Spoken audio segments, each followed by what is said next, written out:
귀한 자리에 이렇게 서서 하나님의 말씀을 전할 수 있는 기회가 된다는 게 저에겐 또 큰 영광이고, 또 여러분들을 배울 수 있다는 게 저에겐 더 큰 감사가 아닐 수 없습니다. 제가 그런 이야기를 들었어요. 요즘 교회 바깥의 단체들 중에 CBMC만큼 성령 충만한 단체가 어디 있겠느냐? 맞습니까? 네. 그런 여러분들의 열기를 이곳에 와서 느낄 수 있어서 더더욱 감사하고, 하나님께서 큰 은혜를 더해 주실 줄로 믿습니다. 저는 교회에서 예배할 때 이런 그 오프닝 멘트를 종종 합니다. 우리는 이 자리에 모인 이유가 분명하다. 하나님을 영화롭게 하기 위해서 이 자리에 모였다. 맞습니까? 네, 그런 은혜들이 우리 가운데 있기를 소망합니다. 한데 근자의 교회에 또 기독교의 여러 모습들을 보면 그렇게 좋은 어떤 통계들이라든가 자료들을 보기가 힘들어요. 저는 종종 교회에서도 그런 표현을 하는데요. 기독교의 신뢰도가 여타 종교들에 비해서 상당히 낮다고 하는 것을 이해할 수 없다. 여러분들은 이해가 되세요? 기독교가 왜 신뢰도에 있어서 그렇게 되는 거죠? 여러 가지 이유들을 찾아낼 수 있겠지만 다른 데서 찾을 것이 아니라 우리 가운데서 함께 찾으며 주의 은혜를 구하기를 소망합니다. 마가복음 1장을 본문으로 봤는데요. 그 1장에 보면 우리 주님께서 세례를 받으시고 그리고 40일간 우리 흔히 아는 기도 사역을 하십니다. 그리고 나서 제자들을 부르시는데 오늘 본문에 보면 4명의 제자들을 부르시는 것을 볼 수가 있습니다. 이와 같은 성경은 누가복음 5장에도 동일하게 기록이 되어져 있습니다. 근데 이 성경을 보면서 조금 뭐라 그럴까요? 제 자신이 왜소해지는 것은, 아니 이렇게 존귀하게 부르심을 입었는데 또 응답을 하는데 나는 과연 어떻게 응답하고 어떻게 살아가는가, 왜소해집니다. 이유인즉슨 우리 주님께서 여기 성경에 나오는 이 4명의 제자들을 부르실 때 그들이 반응한 반응을 보면요, 모든 것들을 다 버려두고 쫓았다 그랬어요. 누가복음의 예를 들어본다면 아버지도 버려두고 그 모든 것들을 다 뒤로하고, 즉 배도 버려두고 주님을 따랐다 하는 거예요. 아니 이 세상에서 주의 부르심 앞에 이렇게 올곧게 반응한 사람들이 얼마나 될까요? 그런데 성경을 보면 과연 이 사람들의 그 부르심의 목적이 우리가 1장에서 보는 이런 순수함이었는가? 죄송하지만 그렇지 않다는 거죠. 우리가 교회 안에도 수많은 사람들이 모이죠. 제가 어제 설교를 하면서 그 통계를 하나 봤더니 22년까지는 1000만이 되더라고요. 근데 23년 작년 3월 달 모 기독교 신문에서 내놓은 통계를 봤더니 한 980만 정도로 이렇게 줄어들었어요. 아마 거기 그 통계는 조금 더 2024년으로 간다면 더 줄어들지 않겠는가. 저는 이제 합동측 목사인데요. 저희 교단만 하더라도 그 수치가 줄어든 상당하거든요. 그래서 본다면 아마 더 많은 수치가 줄어들었을 것이다, 이렇게 보는 거죠. 그렇게 볼 때 과연 기독교 안에서 예수 믿는 사람들이 왜 줄어드는가, 또 예수 그리스도를 믿는 사람들은 어떠한 목적으로 교회에 모이는가 되묻지 않을 수가 없습니다. 성경에 나오는 제자들 처음에는 그렇게 반응을 해서 하나님의 인도하심을 소망하며 나아갔습니다. 그런데 그게 진정성이었나요?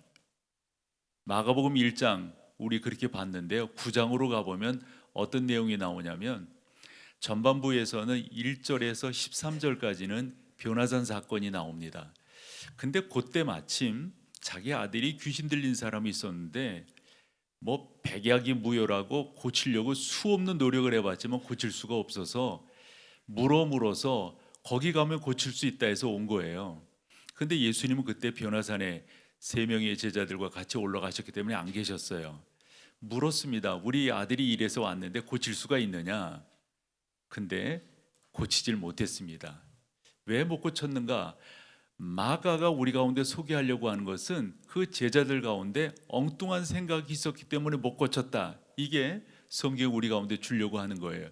왜냐하면 마가복음 6장과 7장에서 6장에서는 12제자를 파송하시고 7장에서는 70명의 제자들을 파송하실 때 그냥 그들을 파송하신 것이 아니라 어찌했죠? 하나님께서, 우리 주님께서 그들에게 능력을 주셔서, 누가복음 9장과 10장으로 연결되는 것으로 본다면 그렇게 나가서 전도하고 말씀을 선포한 제자들이 돌아와서 우리가 흔히 말하는 선교 보고를 할 때 어떻게 해요? 놀라운 선교 보고를 합니다. 주님께서 능력 주신 그 능력을 가지고 나아가니 병자들이 낫고 또한 귀신들이 쫓겨가고 이런 놀라운 역사들이 일어났다고 보고하는 거예요. 70명도 마찬가지였습니다. 성경은 순차적으로 기록이 된 거거든요. 그런데 9장에 와서 이 제자들이 못해요. 그 변화산에 가셨던 예수님이 그때 내려오신 거예요. 그래서 뭐 웅성웅성 되니까 어쩐 일이냐 그랬더니 여차 그를 데려오너라 그랬더니 그 아버지가 하는 말이 의미가 있었죠. 당신이라고 별 수 있겠어? 그때 우리 주님 놀라운 말씀을 하셨어요. 뭐라고요? 할 수 있거든이 무슨 말이냐? 믿는 자에게는 능치 못할 일이 없느니라. 데려와라. 그리고 우리 주님께서 안수하심에 그 귀신은 쫓겨간 줄로 믿습니다. 놀라운. 그러면서 제자들이 우린 뭐야? 우리 왜 안 되는 거지? 그러면서 우리 주님이 발걸음을 재촉하셔서 가버나움으로 가시는데 가버나움에 다 들어갔어요. 그때 제자들이 묻습니다. 왜 우리는 안 된 거예요? 주님 뭐라고 말씀하셨어요? 기도 외에는 이와 같은 이유가 있을 수 없다. 아니 그러면 그들은 기도 안 하고 뭘 했단 말이에요? 그러면서 예수님께서 하나 질문을 하시는데 그 질문 가운데 제자들의 본질이 드러난다고요. 아니 너희들이 아까 나랑 같이 이렇게 올 때 뭔가 많은 말들을 하던데 그 말들이 뭐냐? 뭔 말을 그렇게 했니? 이렇게 물으시는 거예요. 우리가 유구무원이란 말이 있잖아요. 뭐 말을 못할 때 입이 쑥 나온다 그러지 않습니까? 제자들이 더 이상 말을 못합니다. 무슨 이야기를 한 건데 말을 못해요. 무슨 이야기를 한 마지못해서 말을 하는 그 말, 마가가 뭐라고 소개를 하냐면 그때 제자들이 누가 크냐? 누가 더 위냐? 누가 더 위대하냐? 누가 더 예수님의 오른쪽과 왼쪽에 앉을 거냐? 이거 가지고 했다는 거예요.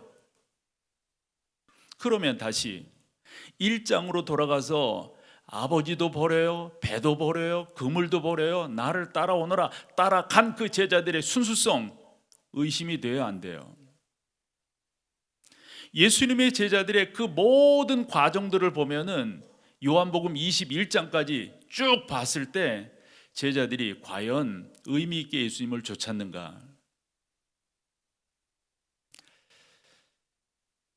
아까 소개하실 때 제가 목동 CBMC에 진짜 그러고 보니까 오래 있었네요.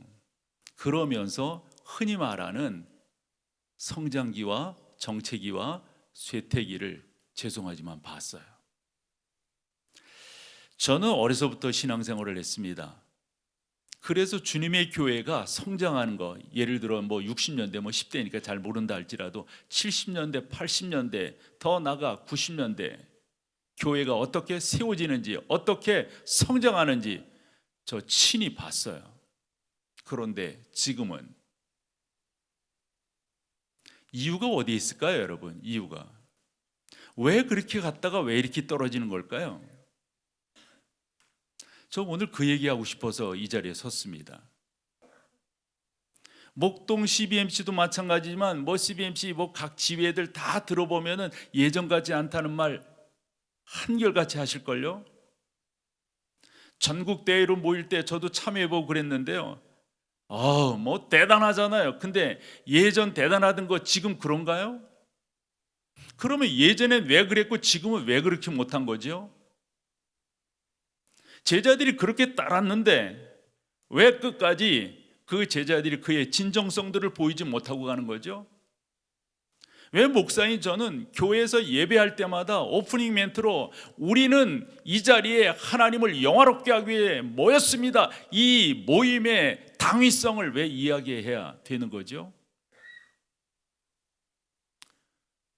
엉뚱한 바람들이 많은 거예요. 교회에 나오면서도 주님 만났다고, 만나기 전이라면 저도 이해할 수가 있겠어요. 예수님 만났대요. 성령 체험했대요. 하나님이 당신의 구주이신 것을 고백한대요. 그런데 정작 들여다보면 자기 나름대로의 바람들이 많은 거죠. 나 이렇게 예수 믿으면 사업도 이루고, 나 이렇게 예수 믿으면 건강도, 나 이렇게 예수 믿으면 내 자녀들도 잘 될 것이다 라고 하는 나름대로의 가치들, 계산들을 가지고 신앙생활을 하지 않느냐. 우리 주님이 뭐라 말씀하셨어요? 너희는 먼저 그거 가지고 먼저 그러지 말고 이거를 먼저 해라. 그리하면 그런 것들을 다 채워 주실 것이다. 한데 우리가 그렇게 해 나가고 있는가 질문하지 않을 수가 없습니다. 저는 조금 영국 교회에 대해서 관심이 많아요. 왜냐하면 영국 교회가 교회사적으로 보면 18세기, 19세기, 20세기 전 세계의 기독교를 견인해 왔다고요. 그런데 지금은요. 그런 관심이 있어서 저 위쪽 스코틀랜드부터 아래 잉글랜드까지 이렇게 쭉 훑어보곤 했어요. 그걸 보면 확실히 영국은 기독교의 요람이에요. 위쪽으로는 존 낙스를 비롯한 이 장로교, 그 다음에 중간 쪽으로 보면 참 귀한 신앙인들이에요. 그 안에서 침례교도들이, 이 침례교도들은 구라파 쪽에서의 제침례교들과는 색깔이 다릅니다. 그리고 난 다음에는 우리가 흔히 말하는 옥스퍼드를 중심으로 한 감리교가 탄생하게 되잖아요. 그리고 성공회가 있잖아요. 그리고 흔히 말하는 헨리 8세의 수장령을 비롯한 나름대로의 성공회들이 있잖아요. 그리고 캐직 상행이라든가 조훈, 그리고 웨일즈 부흥회라고 하는 이 웨일즈의 그 성령 운동의 역사가 사실은 우리나라 1907년 그리고 미국에 있어서의 대각성 운동, 이 모든 이 영적인 것들을 견인했다 이렇게 이야기하거든요. 그런데 지금 영국은 뭘까요, 여러분? 저는 무엇보다 중요한 것은 우리 가운데 예수 그리스도가 중심이 되고 그분이 나의 구주이시고 그분이 나의 주인이시다 라고 하는 이 분명한 가치가 세워진다면 저는 문제가 없다고 생각해요. 교회 안에서도 그런 말을 합니다. 나의 신앙생활 하면서 목사로서 살아가면서 성도들 이렇게 뵐 때 요 선에 있는 분들이 너무 많더라. 예수 그리스도를 믿음으로 말미암아 이걸 확 넘어와야 되는데 그렇지 못한 분들이 꽤 있는 거예요. 그러니까 시험에 들었니 어쩌니 저쩌니 이런 말들이 있곤 하는 거죠. 사랑하는 여러분, 수많은 분들이 아마 아침 이른 시간부터 준비하셔서 이 자리에 모이셨어요. 왜 모이신 거예요? 목적이 뭐예요? 어떤 일을 하기 위해서 이 자리에 모이신 건가요? 우리 주님은 한 가지로 말씀하셨습니다. 내가 너희를 부른 이유는 사람을 낚는 어부가 되게 하기 위해서다. 여러분, 이것보다 더 중요한 게 어디 있어요? 근데 아무나 사람을 낳을 수가 있냔 말이에요. 성령 체험하지 아니하고 예수 그리스도를 나의 구주로 섬기지 않는 사람이 그 일을 감당할 수 있을까요? 어림없는 거죠. 어림없어요. 저는 우리가 예수 그리스도를 옳게 믿기를 소망하고 그분이 나의 구주이신 것에 대한, 그래서 저는 사도행전을 읽어가면서 너무 귀한 단어 하나를 발견하는데, 사도행전 5장에서 사도들이 되게 어려움을 겪잖아요. 그 사내들인 공회에 끌려가가지고 엄청난 매도 맞고 공포감을 막 조성한다고요. 너무 많이 맞았어요. 그런 사도들이 그 예루살렘 교회, 가정교회겠죠. 돌아와서 우리 이렇게 됐다. 그랬더니 서로 위로하고 격려하고 그러고 분위기가 그렇지 않았을까요? 근데 그때 사도들이 멋진 말을 합니다. 뭐라고 그러죠? 우리가 이렇게 고초를 당하는 것을 뭐라고요? 합당하게 여긴다. 합당하게. 적어도 예수 그리스도를 믿음으로 말미암아 우리가 그 가운데서 손해볼 생각을 하고 주 예수의 이름, 그 이름 아래 높여 나간다면, 한데 요즘은 그렇지 못한 경우들 너무 많이 보죠.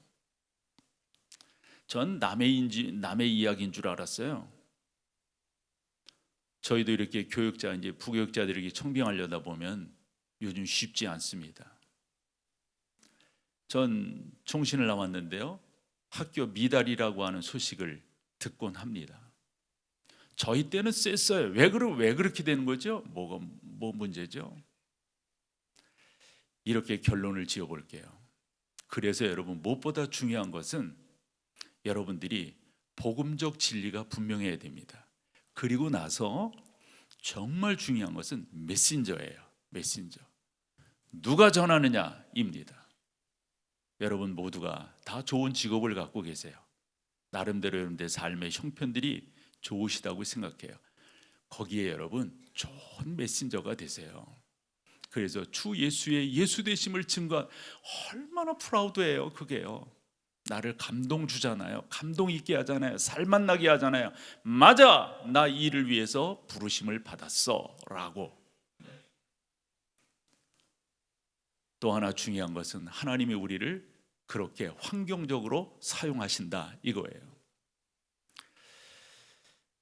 이곳저곳을 둘러보고 살펴보아도 우리가 세상에 마음 둘 곳이 과연 어디 있을까요? 우리 주님께서 그래서 말씀하셨어요. 일어나라, 빛을 발하라. 이사야서는 1장에서 66장까지 있는데 1장에서 39장 전반부예요. 40장에서 66장까지 후반부예요. 이 후반부는 회복과 이 후반부는 다시 한번 하나님의 은혜가 이스라엘 가운데 임할 거라고 하는 사실을 선포하고 있습니다. 이 성경이 말라기 4장 2절로 그대로 연결되고 있습니다.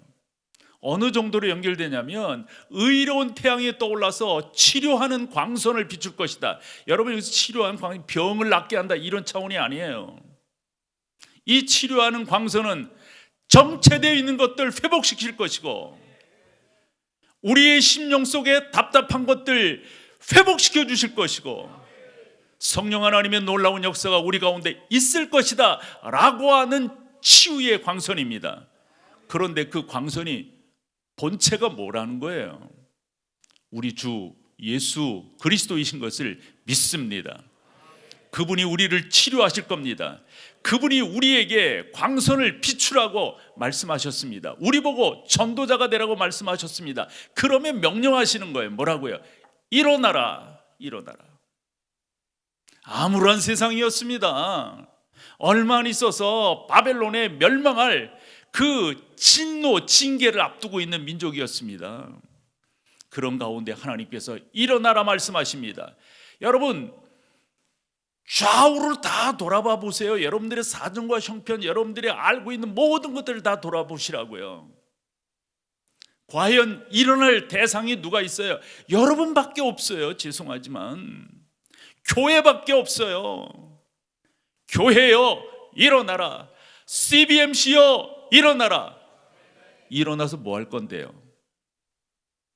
빛을 발하는 은혜가 있기를 축원합니다.